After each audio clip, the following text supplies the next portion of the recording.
37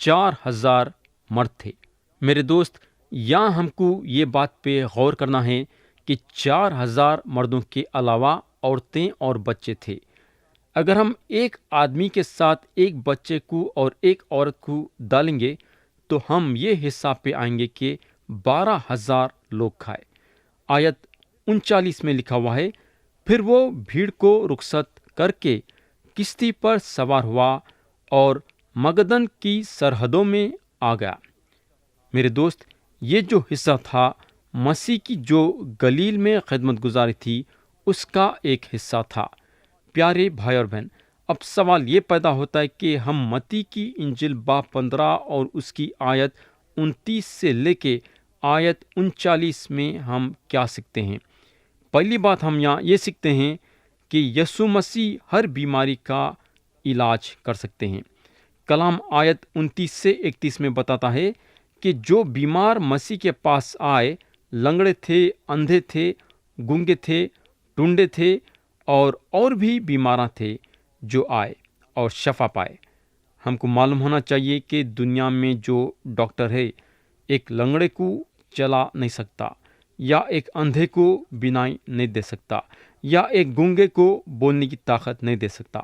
بولنے کا مطلب یہ ہے کہ یہ دنیا میں کئی بیماریاں ہیں جس کا ڈاکٹروں کے پاس کچھ علاج نہیں ہے۔ میرے دوست، شفا پانے کے لیے روحانی طاقت کی ضرورت ہے۔ آج بھی خطرناک سے خطرناک بیماریاں ہیں، جیسا کہ کینسر یا پھر ایڈز، جس کا علاج ڈاکٹروں کے پاس نہیں ہے۔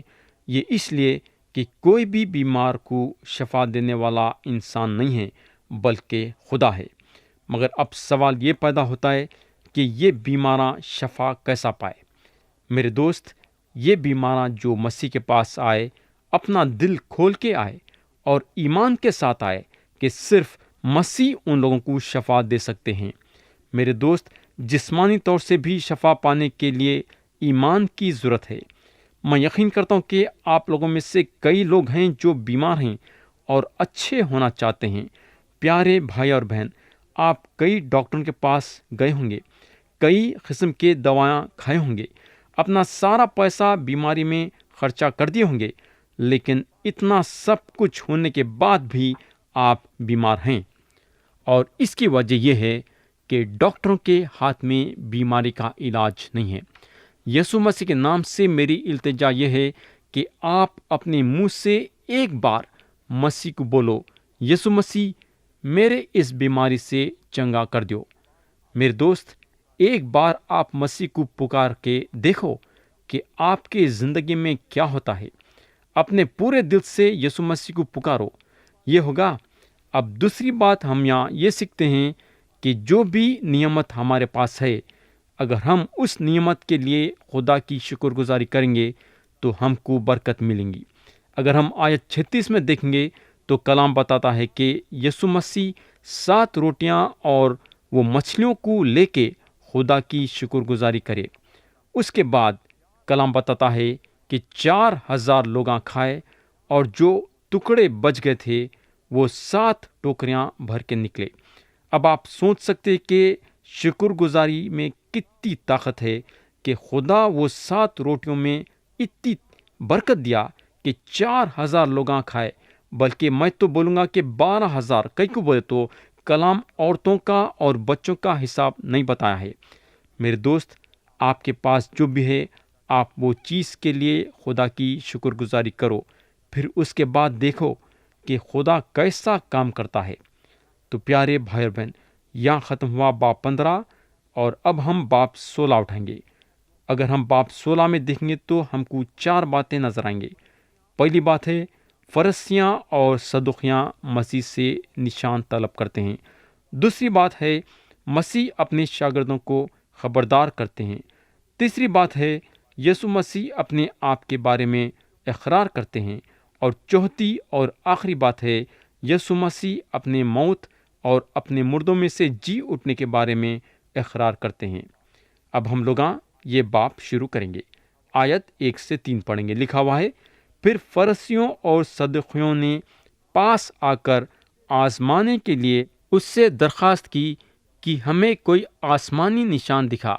اس نے جواب میں ان سے کہا کہ شام کو تم کہتے ہو کہ کھلا رہے گا کیونکہ آسمان لال ہے، اور صبح کو یہ کہ آج آندھی چلے گی کیونکہ آسمان لال اور دھندلا ہے۔ تم آسمان کی صورت میں تو تمیز کرنی جانتے ہو، مگر زمانوں کی علامتوں میں تمیز نہیں کر سکتے۔ تو میرے بھائی، یہ دوسرے بار فرشتیاں اور صدوقیاں آسمان کی نشان مانگتے ہیں، اور یہ مرتبہ بھی ان کو یونا نبی کا نشان دیا جاتا ہے۔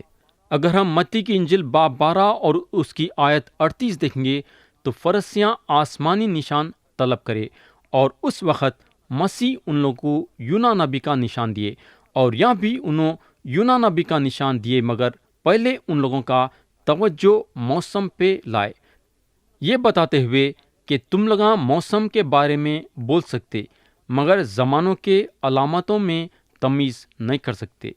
مسیح یہ فرشتیوں کے اور صدیقوں کے دل کو جانتے تھے۔ ان کا دل مسیح میں نہیں تھا، ان لوگوں کو ان سے کوئی دلچسپی نہیں تھی۔ ان لوگ بس یہ سوچتے تھے کہ ان کو کیسا پھنسا سکتے، مگر افسوس کی بات یہ ہے کہ ان لوگ یہ پہچان نہیں سکے کہ جس کا مقابلہ ان لوگ کر رہے ہیں وہ خدا ہے۔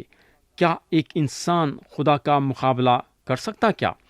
آیت 4 میں انہوں بولتے ہیں، اس زمانے کے برے اور زناکار لوگ نشان طلب کرتے ہیں، مگر یونس کے نشان کے سوائے کوئی اور نشان ان کو نہ دیا جائے گا، اور وہ انہیں چھوڑ کر چلا گیا۔ یہ ہوگا۔ اب ہم دوسرے حصے پہ آئیں گے، اور وہ ہے مسیح اپنے شاگردوں کو خبردار کرتے ہیں۔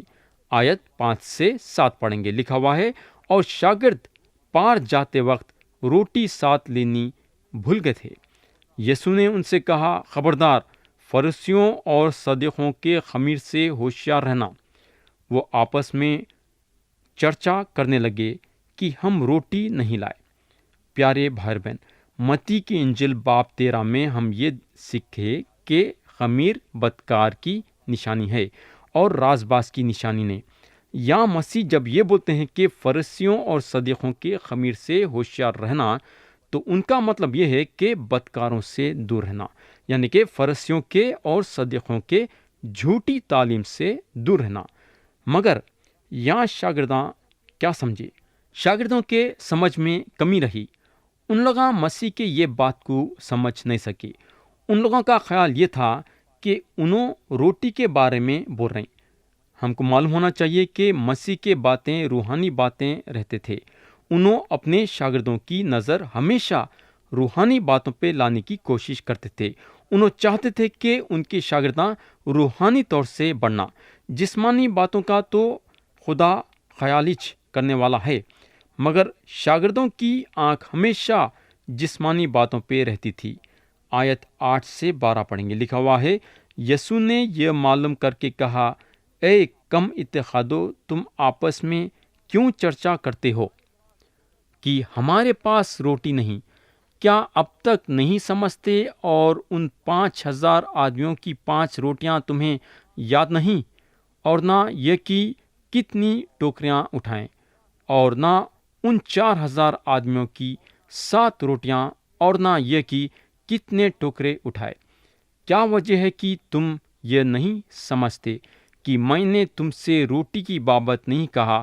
فرشتیوں اور صدیقوں کے خمیر سے خبردار رہو۔ تب ان کی سمجھ میں آیا کہ اس نے روٹی کے خمیر سے نہیں بلکہ فرشتیوں اور صدیقوں کی تعلیم سے خبردار رہنے کو کہا تھا۔ میرے بھائی، اگر مسیح کی یہ بات جسمانی رہتی تو شاگردوں کا فرض تھا کہ ان کے وہ 2 معجزوں کو یاد کرنا جو معجزے مسیح ان لوگوں کے آنکھوں کے سامنے کرے۔ 5 روٹی اور 2 مچھلیوں کے ذریعے سے 5,000 کو کھلائے، اور 7 روٹی اور چند مچھلیوں کے ذریعے سے 4,000 کو کھلائے۔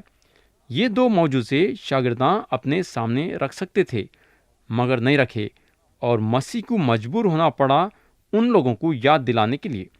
مگر ان کی یہ بات جسمانی نہیں تھی بلکہ روحانی تھی۔ انہوں فرشتیوں کے جھوٹے تعلیم کے بارے میں بات کر رہے تھے۔ یہ ہوگا۔ اب ہم لوگاں باب 16 کے تیسرے حصے پہ آئیں گے، اور وہ ہے مسیح اپنے بارے میں اقرار کرتے ہیں۔ آیت 13 میں لکھا ہوا ہے، جب یسوع قیصریہ فلپی کے علاقے میں آیا تو اپنے شاگردوں سے یہ پوچھا کہ لوگ ابن آدم کو کیا کہتے ہیں۔ پیارے بھائی اور بہن، اگر آپ دنیا کے نقشے میں دیکھیں گے تو آپ کو معلوم ہوگا کہ 3 قیصریہ ہیں، اور قیصریہ فلپی کا جو ٹھکانہ ہے وہ گلیل کے جھیل کے شمال میں ہے۔ تو مسیح جو ہے شمال میں ہیں، اور انہوں وہاں سے یروشلم کی طرف بڑھنے والے ہیں تاکہ صلیب پہ اپنی جان دیے۔ مگر یہ سفر کرنے سے پہلے 3 چیزاں ان کے شاگردوں کے دل و دماغ میں رہنا ضروری ہے۔ پہلی چیز کہ انہوں کون ہیں، اور دوسری چیز کہ انہوں کیا کرنے والے ہیں۔ میرے دوست، یہ 2 چیزیں ایک آدمی کے دل و دماغ میں ہونا ضروری ہے اگر انہیں مسیحت میں شامل ہونا چاہتا ہے تو۔ سب سے پہلے ہم یہ جاننا ضروری ہے کہ مسیح کون ہیں، اور ہم کو یہ بھی جاننا ضروری ہے کہ انہوں ہمارے لیے کیا کرے۔ ہم کو یہ 2 باتیں جاننا ضروری ہے تاکہ ہم ایمان کے ذریعے سے نجات پائے۔ مسیح کا جو سوال تھا وہ تھا، لوگ ابن آدم کو کیا کہتے ہیں؟ میرے بھائی، یہ ایک ایسا سوال ہے کہ آج بھی انہوں ہم لوگوں سے یہ سوال کر رہے ہیں، اور یہ ایک ایسا سوال ہے جو آج کے زمانے میں بھی اس کا جواب دیا جا رہا ہے۔ پیارے دوست، اب ہم بھیڑ کے خیالات پہ غور کریں گے، بلکہ ان کے خیال اب ہم سنیں گے، یعنی کہ لوگوں کا مسیح کے بارے میں کیا خیال ہے۔ آیت 14 میں لکھا ہوا ہے، انہوں نے کہا، بعض یوحنا بپتسمہ دینے والا کہتے ہیں، بعض ایلیا، بعض یرمیہ یا نبیوں میں سے کوئی۔ تو پہلا جواب ہے، بعض یوحنا بپتسمہ دینے والا کہتے ہیں۔ میرے دوست، یوحنا بپتسمہ دینے والے ایک بہت بڑے آدمی تھے، اور لوگاں بھی ان کو یہ طریقے سے جانے کے انہوں ایک بہت بڑے آدمی ہیں۔ ہمارے دنوں میں کئی لوگ ہیں جو یہ بولتے ہیں کہ مسیح ایک بہت بڑے استاد تھے۔ تھوڑے لوگوں کا یہ خیال تھا کہ انہوں ایلیا ہیں، اور یہ شک کی بات نہیں ہے کہ ایلیا نبی ایک بڑے آدمی تھے، اور آج لوگ مسیح کے بارے میں یہ بولتے ہیں کہ انہوں ایک بہت بڑے آدمی تھے۔ تیسرا جواب ہے، بعض یرمیہ۔ ہم کو معلوم ہونا چاہیے کہ یرمیہ نبی وہ آدمی تھے جو اپنے قوم کے لیے اپنے آنسواں بہاتے تھے، اور لوگ مسیح کو آنسواں بہاتے ہوئے دیکھے تو لوگ مسیح کے بارے میں یہ سمجھے کہ انہوں ایک بہت بڑے نبی ہیں۔ چوتھا جواب ہے، یا نبیوں میں سے کوئی۔ اور میرے بھائی، اس کے بارے میں لوگوں کا یہ خیال ہے، یعنی کہ الگ الگ خیال تھا کہ آخر مسیح کون سے نبی ہیں۔ بولنے کا مطلب یہ ہے کہ مسیح کے بارے میں الگ الگ لوگوں کے الگ الگ خیال تھے۔ یہ ہوگا، اب مسیح اپنے شاگردوں کے طرف پلٹتے ہیں اور ان لوگوں سے اپنے بارے میں پوچھتے ہیں۔ ان کا بولنے کا مطلب یہ ہے کہ الگ لوگوں کے الگ الگ خیال ہیں، لیکن تم لوگاں میرے بارے میں کیا سمجھتے ہیں؟ آیت 15 اور 16 میں لکھا ہوا ہے، ذرا غور سے سنو۔ اس نے ان سے کہا، مگر تم مجھے کیا کہتے ہو؟ شمعون پترس نے جواب میں کہا، تو زندہ خدا کا بیٹا مسیح ہے۔